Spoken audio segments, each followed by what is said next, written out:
Healthy choices, helping you live healthier. Sponsored by Intermountain Health. Back, everyone. We were just talking about a tragic accident that may have been avoided, but more and more people are going to be heading to the slopes with all that wonderful snow and the temperatures just right. So we want to avoid some of those accidents. Absolutely. Here to talk about how to avoid injuries during the winter sports season is Joe Nuttall, a physical therapist at Intermountain Health, Tosh in Murray. Thank you for being here. I have 5 kids that were just on the mountain yesterday, and even though they're older and they've been doing this a long time, I don't know that they're wearing helmets, Joel. Yeah. Helmets is like a no-brainer to me. Well, I didn't mean that way, but everyone should wear them. It just protects so much of that important stuff you can't fix. Orthopedic injuries you can recover from a lot better than head injuries. That's a lot more scary. It's like the seatbelt. Just put it on. Without thinking, just go ahead and put that helmet on. But what would you advise? Even, I think safety happens before you even head on to the slopes. So skiing's odd in that you can't practice year-round unless you're rich and can travel everywhere. So I think we go into the new season expecting ourselves to be like we were before. But any sport, you lose 6-7 months of practice. You need some time to tune up.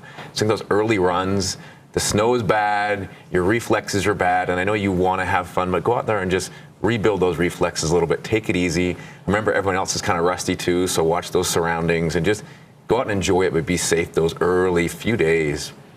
I was thinking about, what's a good time? What's a good gauge on when to stop? When you're getting tired? I always think, I remember skiing a long time ago, and it was like, oh, but I paid all this money. I just got to get X amount more runs in, and I'm really tired. Yeah, ski injuries are much more common as your legs get tired. When your quads are tired enough, you kind of feeling the bumps more up the chain, not just in the quads. It's time to stop. And also time of day. If you go later in the afternoon, you might be more tired, you might be hungry, and you're not on your A game. Yeah. So be watchful of the timing, too. Yeah, but just be healthy, be ready, and set a rhythm. Like if you're used to certain times, you're probably going to be safer at those times. Athletes perform best when they're practiced, and so find your pattern that works best for you.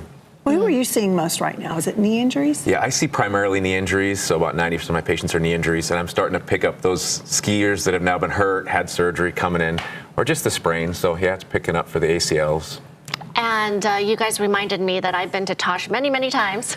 I tore my ACL, and it was on the lift, getting off a lift. So it's really paying attention, being really mindful where you are, how you're going to get off and on the lift, and where you are on the slopes. Yeah, absolutely. What's some advice that you can give people prior to even going up for a run? So I look at least that kind of 6 weeks before. Start recognizing which muscles you should be getting in shape. Your quads are really your shock absorbers, and they interface with the ground, like bumps, but even just uneven ground. You need strong quads to kind of do that.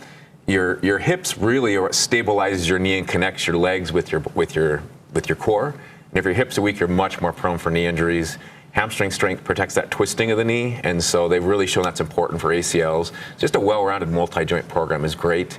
And your abs protect your spine and do give you more performance. And so just a good multi-joint fitness program doesn't need to take hours, but can make a big difference. Okay, what if we don't have 6 weeks? No one's waiting for 6 weeks. What if we're going this weekend? Yeah. Today? So what? No, this weekend maybe. What can you do? Like what exercises? So I would look at things that really start getting balance involved, one-legged things. I have an ankle that's missing some ligaments, and I brush my teeth standing on one foot every day. And if it's too easy, I close my eyes or stand on my tiptoes. Things you can incorporate day to day. Right.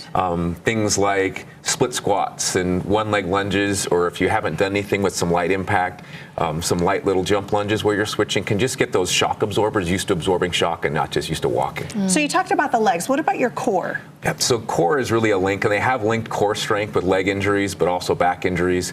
Probably the best type of exercise is ones where your core acts as a stabilizer. So planks, front planks, side planks.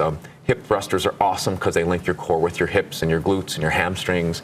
Multi-joint exercises are typically the safest to prepare for real sport. Right. And one that surprises me are your hips and doing maybe those stretch bands. Those are clamshells. Clamshells, and especially for women, it's very, very important to do those exercises. Yeah, so women's hips are a little wider, which means they can put more torque down through the knees. So women have to be proportionally very strong to be as safe.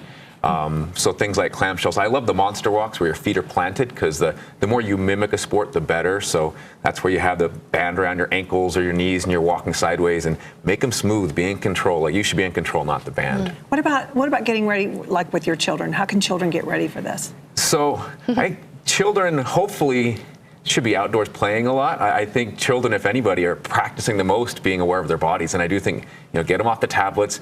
I think there's something great today about having a kid realize exercise is fun, because I think the world they're growing up is different than ours. And I believe helping them understand their body should be something that they take pride in being healthy. And so we don't need to turn them into exercise addicts, but letting them know, hey, look, let's practice some balance. Let's do things that keep us healthy so we can play safely. All right, so for more information, for conditioning, and also if you do unfortunately have an injury, Tosh is the place to go. Where can they find more information about all of this? So Tosh has a good Facebook page and social media presence. We do offer some pre-ski clinics and some ski conditioning classes too. If they go to Tosh's page, they can find that stuff. Excellent. That's so good. Thank you so much. Thank you. And thanks to Intermountain Health for the sponsored interview.